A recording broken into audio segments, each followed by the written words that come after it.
Yo, what's going on, everybody? It's your boy Jacksonville Joe, man. Holding it down. I just want to say I appreciate everybody reaching out, man. For real, that shit's real. I definitely appreciate it. And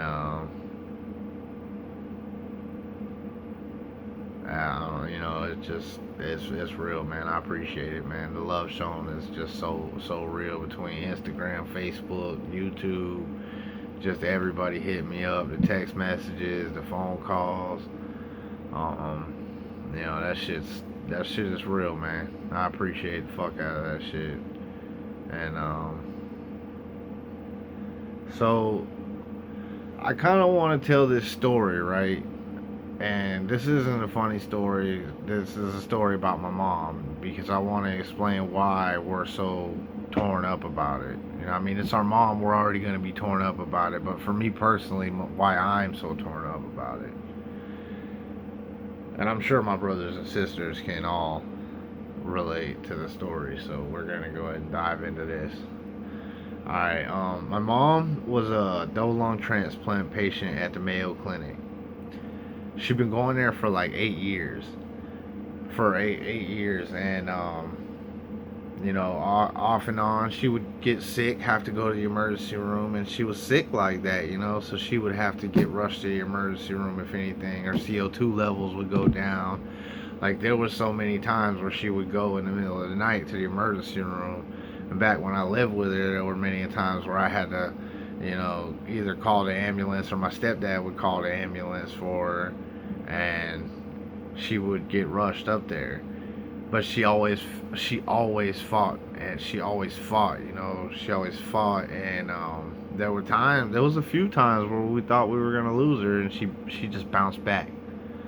You know what I'm saying? She fought back, bounced back. Like recently, like last week or whenever, yeah, I think it was like last week, she woke up. When they woke her up, she was looking around the room and squeezing her hand, stuff like that.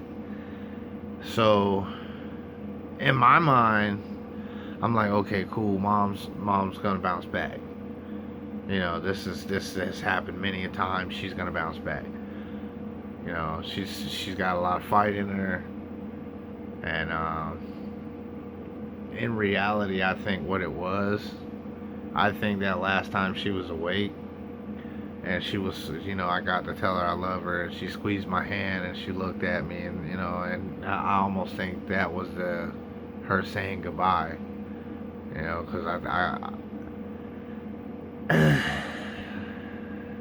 when I left, everything was fine. The next day, things went bad again.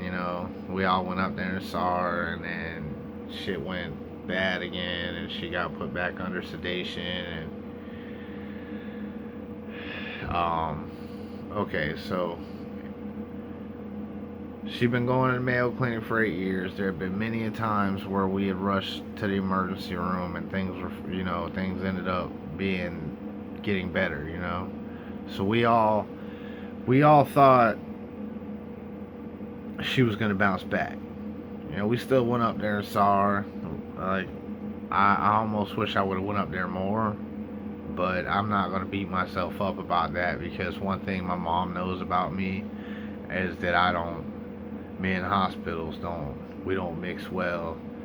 But I made, I went up there quite a few times recently before she passed, so it's like I didn't want to have any regrets. I got up there and I got to tell her, hey, I love you, and nothing's ever gonna change that.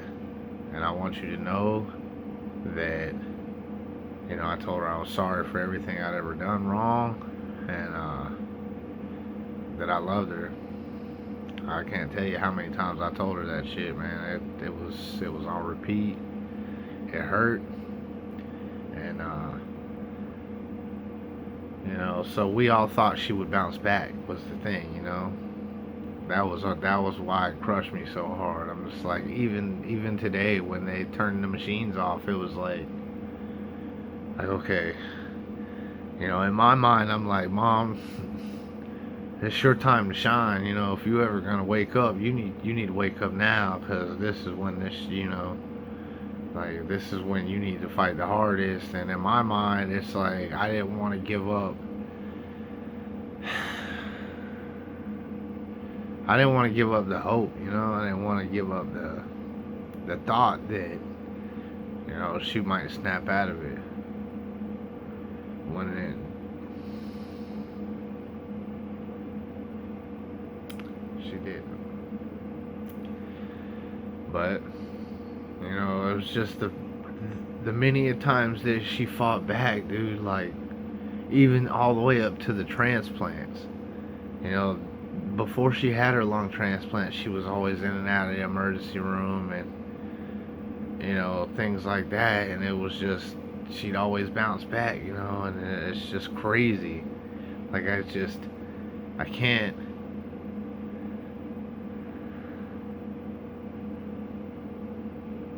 I can't wrap my mind around it, you know. I don't, like, I have to accept it.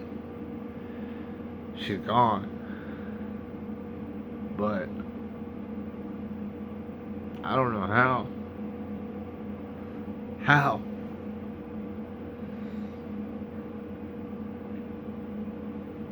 Hold on. Alright, so yeah, but she was suffering, man. She was on the machines for, the machines were basically keeping her alive. And I know my mom, and she wouldn't have wanted to live on no damn machine. We all knew that. We've all talked about it many times. You know, it was really rough, man. It was one of the hardest days I ever had to go through. It just, yo, man, if you still got your people around, your parents, and you know, and y'all talking shit, call them tomorrow morning or whatever, you know. Me personally,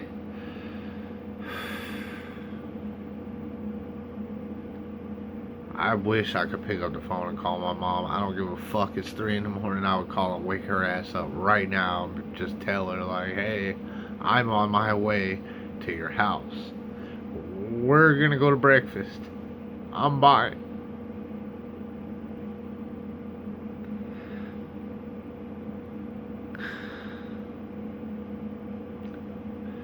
I'm just really happy that she got to see me doing good before she passed away, because there was a time I wasn't doing shit. You know what I'm saying? I wouldn't work. I was lazy.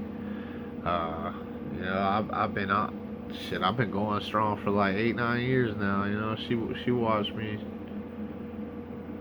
She watched me turn it around, man. And that's, you know, I know she was proud of me. She told me a million times.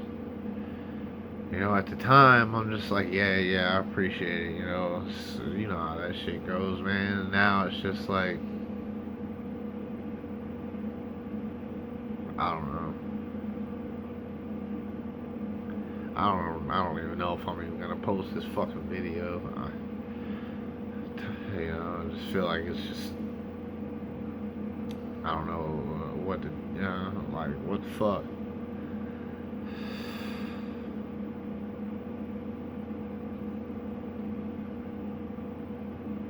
Watching my mom go, watching my sister just lose her shit, and just, you know, crying the way, you know, it hurt her so bad.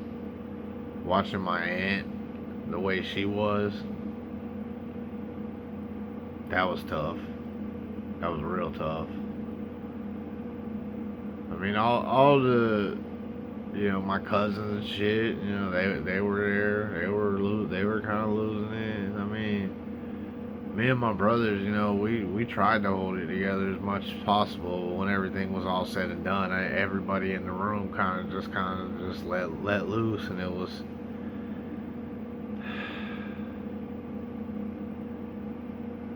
really hard day, man.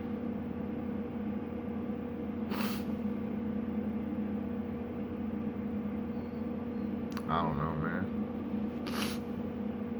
I don't want to.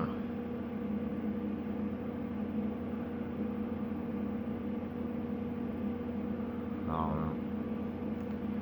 But yeah, man, that's why it's so tough, man. My mom fought many a fights, dude. Many fights.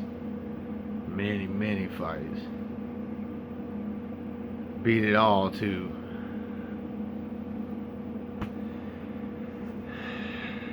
I don't even think they know what actually the deal was, like what actually happened with her, but they couldn't find out what it really was. It wasn't the rejection, it wasn't this, it wasn't that. Like, she's an organ donor, but they. Anyway, man, I'm not gonna get into all that personal shit like that with y'all, man, because I just want to let y'all know, man, I'm gonna be alright. I just gotta find ways to deal with this shit. It's tough, man. This shit is, heavy. I don't really get it. I don't feel like joking. I don't feel like anything right now. It's like, this was a tough video to make too, but I just feel like, man, y'all fuck with me, and if y'all fuck with me like that, man, I need to let y'all know what's up and how I'm feeling. So that's why everybody's taking it so tough. I mean, it's already hard because it's it's my mom, and on top of that, it's just you got all that other shit, dude. All the many fights that she fought, and this one she couldn't get off the ropes or something, man. I don't know. She just couldn't win this one. I'm mad, sad,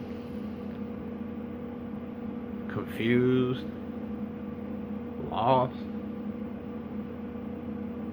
kind of hungry too. I'm gonna handle that last part though. I can do something about that part. All right, man. Just wanted to check in, man. Pull up on y'all, man. Hey, y'all be easy. Like I said, man, call your folks, because you never know when you're gonna get that chance again.